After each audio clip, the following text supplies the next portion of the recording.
Bang Abbas, Pak Abbas, ayo kita ke Pak Prabowo. Ada apa?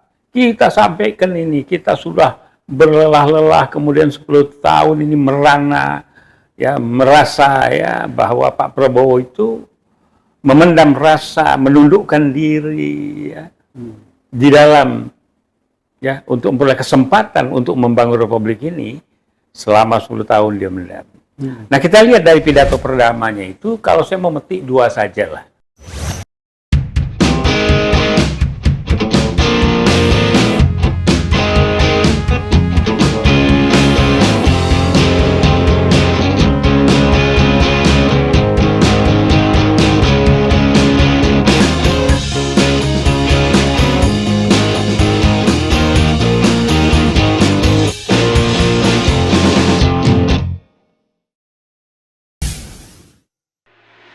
Bismillahirrahmanirrahim. Assalamualaikum warahmatullahi wabarakatuh. Pemirsa Masumi TV dimanapun berada. Hari ini Kamis tanggal 31 Oktober, saya Ahmad Heri. Kita bincang-bincang lagi untuk suatu topik yang menarik. Ini masih terkait dengan pemerintahan baru Prabowo Subianto, di mana salah satu kejutan, mungkin boleh disebut kejutan, Tom Lembong ya langsung ditangkap ya, dituduh korupsi. Ya, sudah jadi tersangka, tapi belum ketahuan pencairan dananya kemana-mana saja, itu masih terus ditelusuri oleh Kejaksaan Agung. Berangkat dari kasus Tom Lembong ini, kita ketahui Prabowo Subianto berharap sekali good government betul-betul dijalankan oleh pemerintahan rezim Prabowo saat ini. Makanya pembekalan demi pembekalan terus dilakukan. Nah, terkait dengan ini juga terkait dengan rencana Indonesia 2045 itu yang kita ketahui Indonesia Emas akan dicapai oleh Prabowo Subianto, akan betul-betul tercapai, atau nah kalau misalnya soal korupsi, narkoba atau mungkin miras tidak bisa diberantas, itu mungkin bukan Indonesia Emas, jadinya Indonesia jadi cemas. Nah, oleh karena itu kita akan mendengarkan bagaimana uraian Profesor Abbas Taha yang akan menyampaikan ide, pemikiran, dan gagasannya tentang pemberantasan korupsi yang sekarang sudah dimulai oleh Prabowo Subianto ya, dengan misalnya menangkap Tom Lembong dan beberapa pengusaha ya terkait dengan impor gula, kemudian juga 2 atau 3 hakim ya, 3 hakim di kasus yang di Surabaya kita ketahui sudah ditangkap. Nah, ini tanda-tanda bagus nih, mudah-mudahan saja. Gimana? Assalamualaikum Pak Abbas. Waalaikumsalam warahmatullahi wabarakatuh. Nah, gimana kira-kira Pak? Ya, pertama kita panjatkan puji syukur kepada Allah Subhanahu Wa Taala. Salam dan selawat untuk junjungan Nabi besar Muhammad SAW sebagai pembaharu dan membangun peradaban yang membawa keberkahan, menikmati rahmatin lil alamin untuk menuju masyarakat adil dan makmur. Nah, pada kesempatan ini ya banyak yang bicara, banyak yang menanggapi mengenai pidato perdana daripada Pak Prabowo. Saya sebagai salah satu eksponen atau komponen daripada pendukung beliau untuk menjadi orang nomor 1, khususnya 2019, awalnya saya di tim sesnya yang dikomandani oleh mantan Panglima Pak Joko Santoso. Pertama saya ditempatkan bersama dengan Menteri Fuad Bawazir. Kemudian saya minta dipindahkan ke Satgas, yaitu di tempat yang dipimpin oleh Pak Toto. Ya, kebetulan adiknya Pak Joko, yang juga adalah mantan Sekjen Departemen Sosial. Nah, banyak yang memberi dan mengingatkan saya, Bang Abbas, Pak Abbas, ayo kita ke Pak Prabowo. Ada apa? Kita sampaikan ini, kita sudah berlelah-lelah kemudian 10 tahun ini merana, ya merasa ya bahwa Pak Prabowo itu memendam rasa, menundukkan diri ya, di dalam ya untuk memperoleh kesempatan untuk membangun republik ini selama 10 tahun dia mendampingi. Nah, kita lihat dari pidato perdamanya itu, kalau saya mau metik 2 saja lah. Apa tuh, Pak? Pertama adalah masalah koruptor. Tembak di tempat. Nah, kan begitu. Ya. Berani dijalankan itu ya oleh Ya, Prabowo. sudah diutarakan. Oke. Ya. Cuma ini bukan tembak di tempat Petrus eranya LB Murdani, bukan. Bukan, lain ya Bukan. pengertiannya. Oke. Nah, kemudian ada rumor bahwa BNN itu nanti akan dipimpin oleh TNI. Sampai hari ini belum. Ya sebetulnya TNI dan Polri pun manapun yang memimpin, yang penting adalah karakter kepemimpinan dan manajer skill daripada orang yang mengelola itu. Mampukah dia membawa organisasinya, mengimplementasikan untuk tidak terjadinya suatu kondisi ya di mana korupsi itu tidak merajalela. Dan untuk itu sebetulnya Pak Prabowo tidak usah bikin perangkat baru lagi. Karena apa? Tahun 83 kita sudah mengenal adanya Waskat. Itu diterbitkan oleh Menteri Aparatur Negara. Waskat ini yaitu adalah pengawasan melekat, memantau, mencermati, mengevaluasi untuk meningkatkan kinerja dan untuk melakukan penyimpangan. Sehingga sejalan dengan apa yang direncanakan menjadi program diimplementasikan, kemudian diikuti. Begitu ada terjadi penyimpangan, langsung diluruskan. Nah, saya juga ikut Waskat itu dulu. Wah, luar biasa. Tapi, Waskatnya jalan, korupsinya berkembang. Tetap aja ada. Tetap aja ini ya. Nah, kemudian diselesaikan dengan ya secara kalau istilahnya jelek banget dulu itu. Ya dengan budaya lokal lah ya. Selesai di warung kopi, selesai di resto, atau selesai di pinggir jalan ya. Dan sempat ada kalau mau menyelesaikan kena OTT juga di pinggir jalan kan. Itu yang terjadi. Nah, itu Waskat. Itu tahun 83 dari Kementerian Aparatur Negara. Ya. Nah, kemudian di samping itu ada lagi good governance. Itu sudah lama ini. IBRD akan memberikan investasi, pinjaman untuk kita melakukan pembangunan. Nah, tetapi dalam hal ini paham nggak ini good governance ini sudah lama sebetulnya. Ya, sudah lama sekali. Tapi diundang-undangkan baru tahun 99. Nah, good governance itu luar biasa. Jadi di situ itu adalah bagaimana tata kelola proses pengambil keputusan untuk sesuatu kegiatan yang akan diimplementasikan. Kita ambillah misalnya, sekarang ada LBP melakukan topping di Cikarang sana ada pembangunan. Itu studi kelayakannya ada enggak? Lengkap tidak? AMDAL-nya ada apa tidak?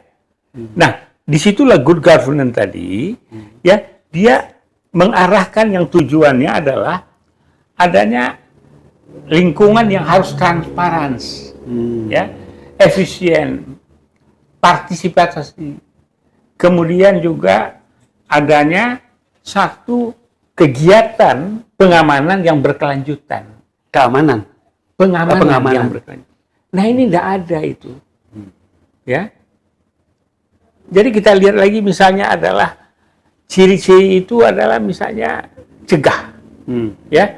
Cegah adanya terjadi ya korupsi secara politik. Itu jelas itu. Salah satu ciri daripada good governance itu demikian. Nah, tetapi yang terjadi sekarang adalah politik itu ada politik sandera, di mana didorong atau semacam dibuat terjadinya korupsi, koruptornya dijerat, dipegang, disandera. Nah, itulah politik sandera.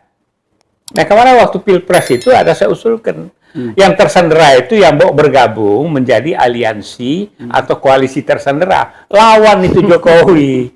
Lawan itu grupnya, karena mereka melakukan korupsi. Ya, sekarang saja saya suka lewat di Ciputat itu bangke-bangke mobil Transjakarta itu tidak kelihatan lagi. Ya, yang Ahok dengan apa itu yang di daerah Grogol saya rumah sakit itu udah lewat begitu saja gitu. Nah ini kemarin DPR juga bunyi lagi. Sudahlah, fokus saja menyelesaikan korupsi yang sekarang dan ke depan. Lantas yang lain? Nah, itu bahaya itu Pak kalau kayak gitu. Nah, iya. Berarti Tiada maaf bagimu. harusnya terus Ya, aja. tiada maaf bagimu. Ya. Nah inilah permainan. Ya. So kita ini berada dalam dua predator di dunia ini. Satu adalah Barat dengan liberal dan sekulernya. Yang kedua adalah China dengan komunis kapitalisnya. Ini dia menciptakan pasar, membuat pasar, dan khusus China komunis memperluas wilayahnya dan menyebarkan penduduknya. Dan China itu dia selalu mengejar duit kewarganegaraan. Dimanapun mereka komunis ada. Itu 10 negara di dunia ini, China-nya besar. Tapi yang nomor 1 besar itu di Indonesia 20 juta. Betul, Nah, betul. kalau saya nanti saya akan berlakukan apa yang terjadi di beberapa negara, ya, seperti di China, punya anak 1, oke, punya anak 2 dipajak, ya seperti pajak mobil progresif lah. Progresif ya. Ya, kalau enggak nanti dia beranak terus ini. KB-nya berlaku untuk orang-orang pintar. Jadi hebatnya apa? Orang-orang yang punya uang, cerdas, intelektual, pengen sedikit anak. Nah, yang beranak ini yang tanda kutip maaf, kaum proletar, anak 3, 4, 5, makan kurang, gizi kurang, Anak banyak. terjadi pendunguan oleh terutama ini Makarim ini. Ya, ini udah nggak benar ini. Iya, iya. Nah, alhamdulillah sekarang ini ya luar biasa ini Diganti ya. penggantinya ini mudah-mudahan ya. Terus gini Pak Abbas, kalau misalnya tadi korupsi mau betul-betul berantas oleh Pak Prabowo, ya sekarang langkah-langkah awal sudah ditunjukkan keseriusannya. Nah, pertanyaan yang tadi itu, kalau misalnya ada keinginan DPR melupakan kasus korupsi yang sudah lewat, gitu, itu bagaimana caranya supaya ide jahat sekali itu kalau misalnya itu berlaku gitu, gimana supaya tidak berjalan gitu, tidak jadi gitu. Jadi tetap aja yang namanya korupsi lama itu tetap di. Nah, jadi begini, ini bahasa hukum, ya. Oke. Saya tidak dalam betul ya. Jadi misalnya aja lah, itu maaf nih, saya sangat respect dan hormat dengan Pak Ganjar. Ya, ingat toh, Ketua Bappenas, Menteri, Ginanjar. ya Ginanjar Kartasasmita. Ayahnya itu Jamiatul Muslimin, dari nasionalis agama. Bersama dengan om saya itu, mereka membangun Jamiatul Muslimin. Nah itu kan dalam ini mereka juga sebagai top manajemen, tentu ada tanggung rentennya. Kita lihat peristiwa berulang ya di Cirebon, soal kilang ya. Tapi karena masalahnya sudah sekian tahun, sudah tidak ada lagi nih 90 tahun gitu. Nah ini yang perlu dialami. Tapi kalau misalnya dalam kasus seperti ini ya kan ada dimiskinkan. Ya.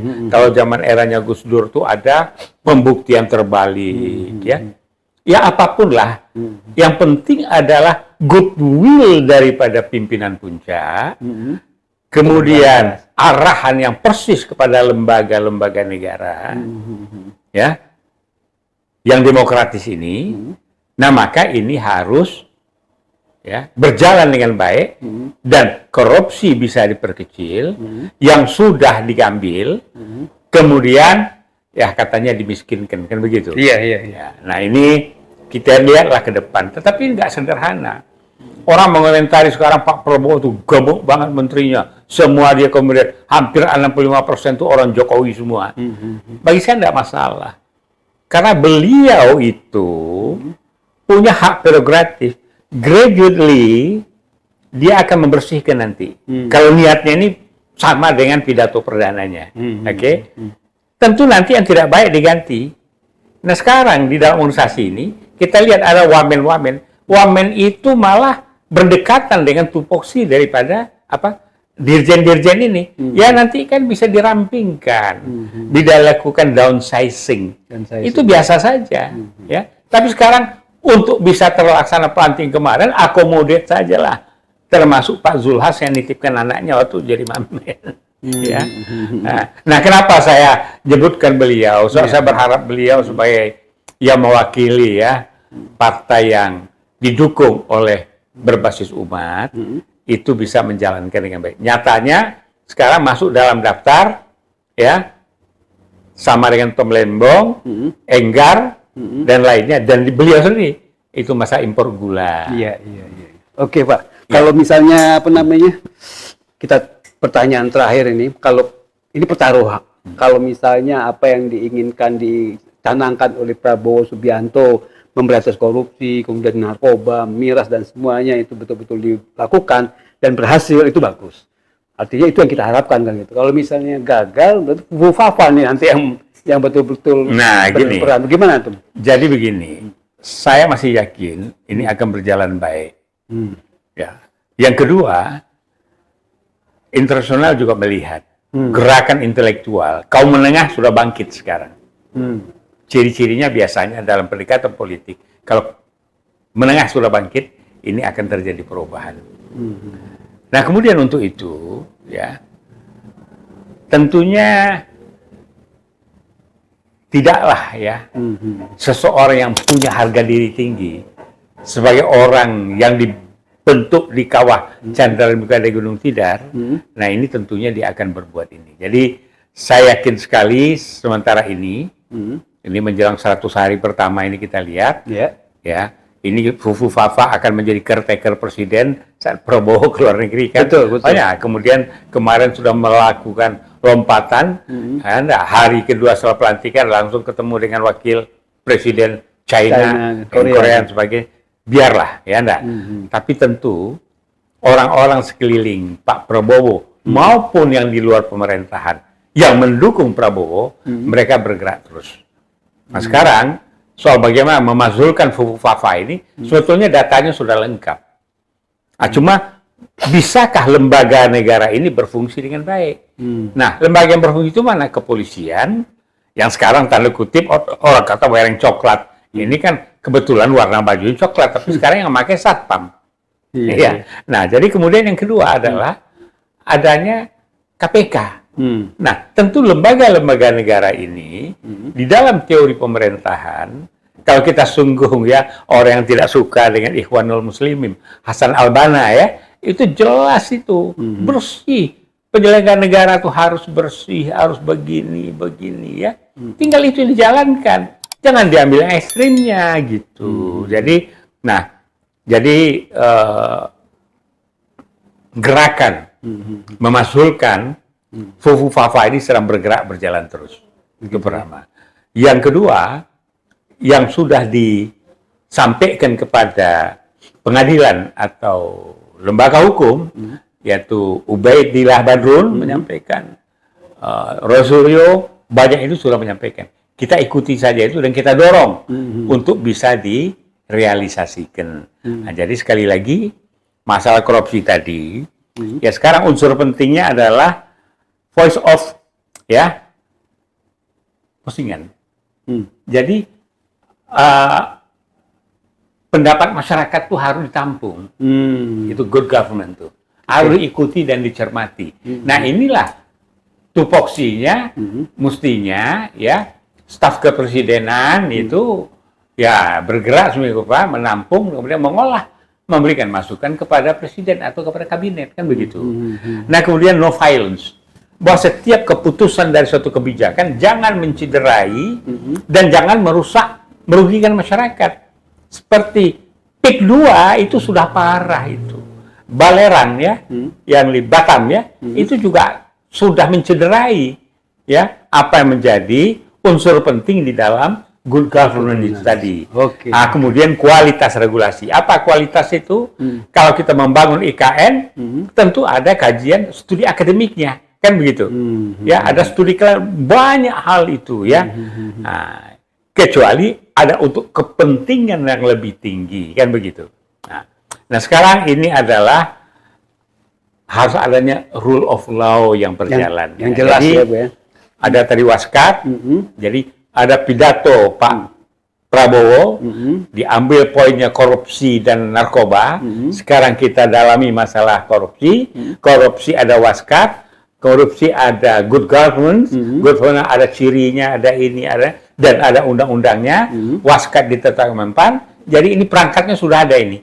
Tinggal goodwill pemerintah, goodwill-nya dari pidato sudah. Tinggal bagaimana lembaga negara ini mengorganize untuk bisa menggerakkan dan mengimplementasikan sistem tadi. Mantap, mantap. Kita berharap sekali Pak Prabowo bisa betul-betul menjalankan good government ini dan betul-betul bisa terberantas tuh para koruptor-koruptor ditangkap-tangkapi gitu ya, artinya dibintai pertanggungjawaban secara hukum gitu ya. Betul. Saya kira begitu Pak Abbas. Terima kasih sudah memberikan pembekalan dan juga mungkin juga istilahnya kita menambah wawasan ya para pemirsa. Diharapkan sekali betul-betul tadi mendengarkan apa yang disampaikan Pak Abbas ini tentang good governance kaitannya dengan rezim Pak Prabowo yang sedang berjalan nih, baru berjalan ya. Kita tunggu 100 hari ke depan bagaimana. Terima kasih Pak Abbas, terima kasih pemirsa Massumi TV. Kita berharap untuk terus ya like, subscribe, kemudian share dan komen ya. Nanti tentunya kita ketemu lagi dengan Pak Abbas pada topik yang berbeda. Terima kasih. Billahi taufik wal hidayah. Wassalamualaikum warahmatullahi wabarakatuh.